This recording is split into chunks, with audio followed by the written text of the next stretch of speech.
Hey guys, it's Lance at Max Sound Solutions, and today I'm going to be installing this little guy, a Samsung 970 Evo Plus, 2 terabytes. Now if you bought 2 terabytes from Apple, you would be sawing off one of your arms because their prices are outrageous for storage. Now of course I'm putting this in an old Mac Pro. This does 3,500 megabytes per second or 3.5 gigs per second. I am not going to get those speeds in the Mac Pro because it's limited by its PCIe 2.0 slot. So this goes in a 4-time slot. I'm probably going to get around 1,400 megabytes per second, maybe a little better than that, but the most you can possibly get is 1,500 megabytes per second or 1.5 gigs per second. It's going to be a simple install, of course. It's just PCIe slot, right? But I have to get my system on this. So I'm going to have to take out my Thunderbolt card, my Titan Ridge. Check out my last video on that. I'm going to put this in, then I'm going to format the drive in APFS, and I'm going to partition it. So I'll have 500 gig partition and a 1.5 terabyte partition. Then I'm going to be moving my OpenCore install, which resides on my system AHCI drive, which is the older version of an NVMe. So let's get to the install. Well guys, I am stuck in NVMe hell. 3 days later, and I finally got this figured out, but man, this did not go according to plan. Okay, so there's 10 steps I had to go through to accomplish what I wanted to accomplish. Sounds like a lot, but it actually should have been really easy. I'm just going to go through the steps and then we'll talk about the problems I got into later. But hang with me, because if you get into this situation, you're going to learn what you need to do to fix it. So step 1, we're going to put the new NVMe into a PCIe card that I bought on Amazon. Step 2, we're going to remove my Thunderbolt card from slot 4, which is where it resides at the moment. And step 3, we're going to install the NVMe into slot 4. Step 4, we're going to format the new NVMe in APFS. Step 5, we're going to partition the NVMe into a 500 gig and a 1.5 terabyte partition. Step 6, we're going to install macOS Big Sur 11.6.2 onto the 500 gig partition. And then we're going to move OpenCore from the drive that's in slot 3 currently, which is my older AHCI SSD. We're going to move OpenCore to my Samsung drive that is in SATA Bay 1, which some people say that is the best place to have it. And I'll tell you why it is when we get there, because I now agree with that. So we're going to remove the AHCI from PCIe slot 3 after we get Big Sur installed, and we're going to put the new NVMe into PCIe slot 3, replacing the old drive, and then we're going to finally put our Thunderbolt card back into slot 4, which is where it has to live. So first we're going to put the 970 Evo Plus into the generic PCIe adapter I bought on Amazon. And it does come with a thermal pad and a heat sink, and that's why I liked it. It was very cheap. I just thought best to have a heat sink. So as you can see, I put the thermal pad on, and I'm putting on the heat sink. It's got little rubber bands to hold it on, which, yeah, whatever. Now I'm inserting it into the board, and then I'm going to screw it down with a little black screw that came in the kit to screw down the blade onto the board. Now I'm just attaching the PCIe bay door, and there's 2 screws for that. I already got one in. We'll get the second one in there, and then we should be good to put this into the Mac Pro. Hard drives have certainly come a long way. Here's a fun fact. The first 1 gig drive I ever bought was for the company I worked for, and back then in 1990, that drive cost $6,000. And here's a picture of the computer I had back then, which was a Mac 2 FX. Can you imagine? It would cost you $120 million to have 2 terabytes of storage back in 1990. Plus a warehouse to put them all in, because it was literally about half the size of the computer.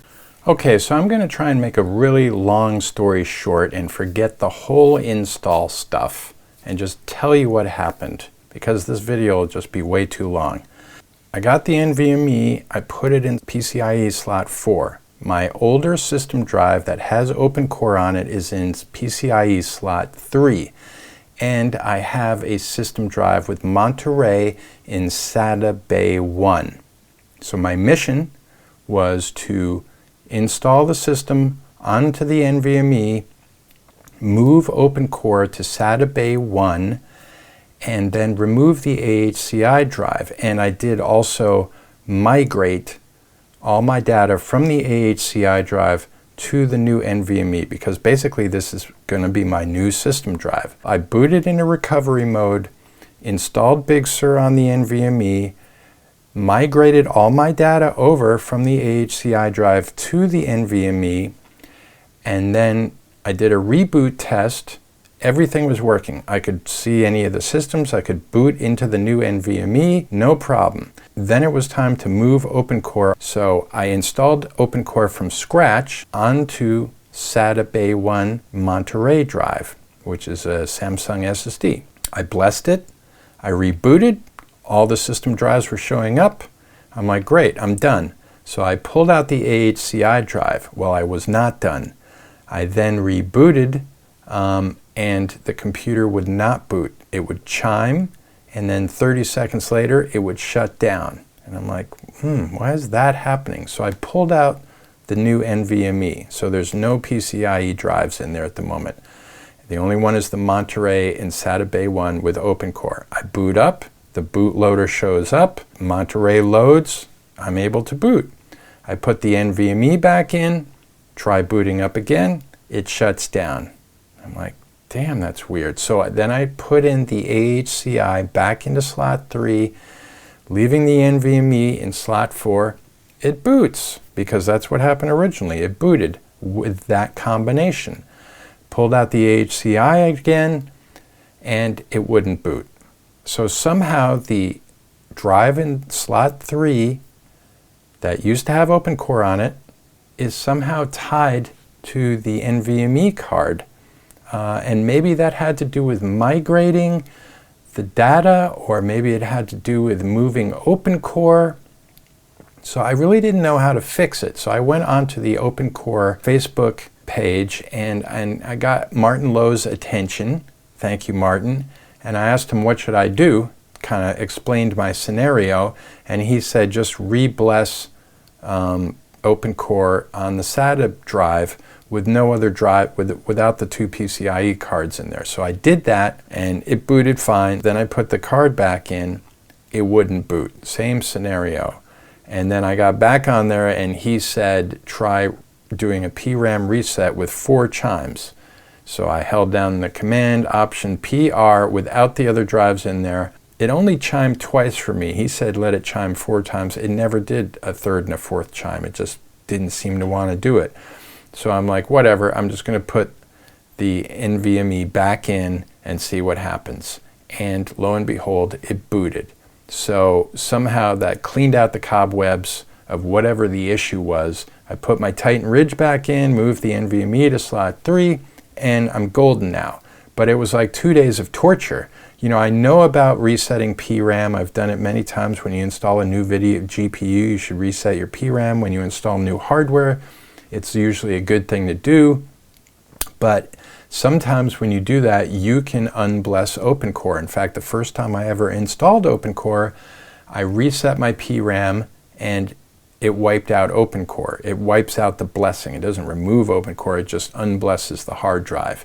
And you're back to square one, because now you have to have a Mac graphics card or, you know, an older system, because you're not getting a boot screen and you're booting into a more modern system with a newer graphics card. It gets complicated when you remove your blessed OpenCore drive. So some people put OpenCore on a USB stick to avoid the issue of that, where they can just plop in, you know, a Mojave drive that doesn't involve OpenCore to go back and be able to boot up. For me, that doesn't really work, because I have a RX 5700 XT as my graphics card. So long story short, thanks to Martin Lowe, once again, we owe him a lot. I was able to resolve my problem, but it was complicated, and I wasn't quite sure what was going on there. But if you get stuck like this, try zapping your PRAM. That might be the fix for you.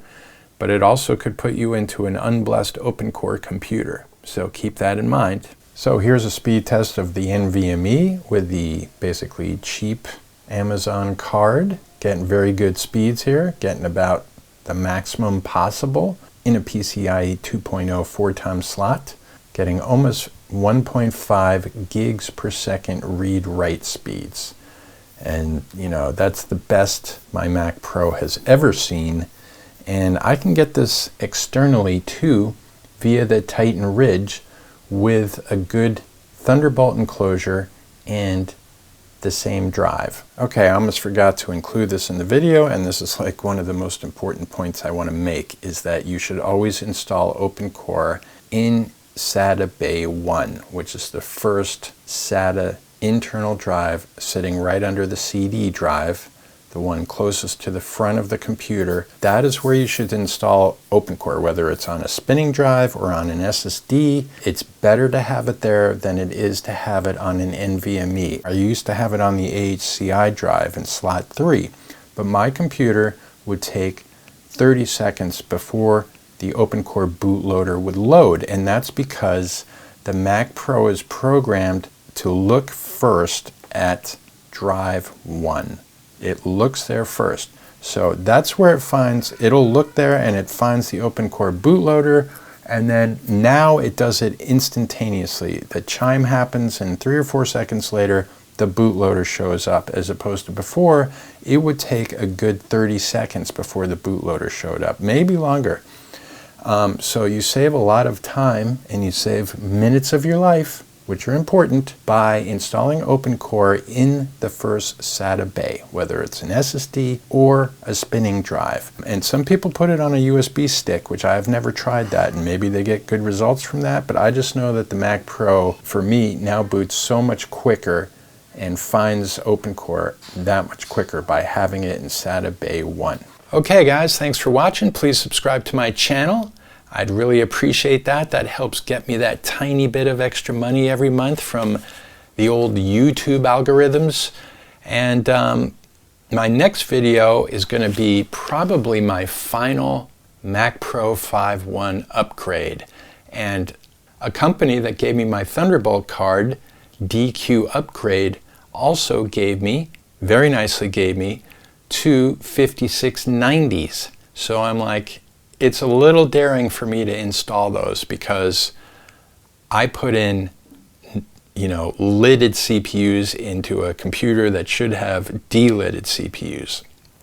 So I had to do some tricky adjustments. They have given me delidded CPUs, which in theory, my computer should be a hair faster and it should run a little cooler because I won't have the integrated heat spreaders on the CPUs, and they'll be back in like Apple had originally meant for them to be. Now what's weird is on the next version of the Mac Pro, the 2010, Apple went and used CPUs with heat spreaders on them. Go figure. And basically the heat sinks are about the same size. They also made it easier to install them. You have the little flip handle to put the CPU in, whereas in the 2009 you don't have that. You have to just line it up and drop it in and make sure it's lined up perfectly. And then put your thermal paste on there and get those heat sinks on just right so it'll boot.